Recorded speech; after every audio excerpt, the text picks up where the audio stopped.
Selamu alaikum wa rahmatullahi wa barakatuhu. Vlezër, jem në një xhamia e një fshati Indis.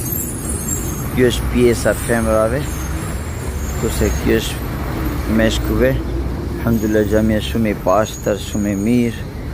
Kurse tu afër xhamia, ja, ngjitur me xhamia është vareza musliman. Ja, shifni.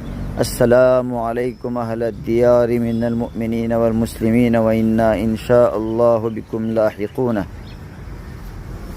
السلام عليكم يا أهل القبور فإنكم سلفنا ونحن خلفكم. Kjo është duaja për vizita vareza vlezër. Ja, sa thjesht fare. Kjo është fare njeriu, është në hadithi dërgullahu xhaleshanu, lartësia duhet një plëmbare. Edhe me njëra vare ashaq wal lahad. Shaq quhet vare direkt, nuk ka pengesa mes toka edhe mes vare direkt është gropi.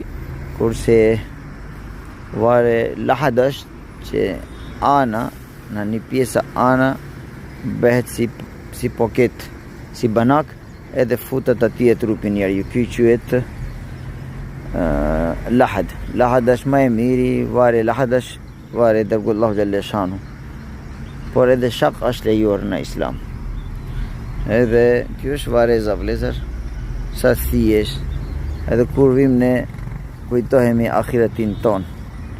Se vare është një vend ku duhet bëjmë vizita me nijet që një ditë edhe unë kam për të ardhur tu, edhe tu është një kohë e gjatë kam për të qëndruar. Ne kemi disa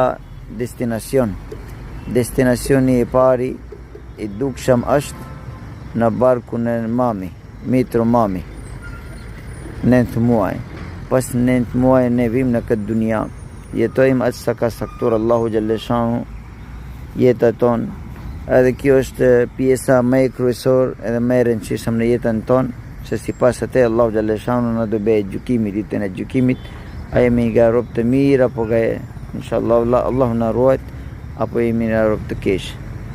Dhe pjesa tretë është ky varri vlezër, ku kemi për të qëndruar koha i gjatë duke pritur për kiamet, edhe duke dhënë llogaria ose duke marrë fitimi ose dënimi për veprat që kemi bërë në këtë dunia, edhe presim për hisabin ton deri në bëhet suri.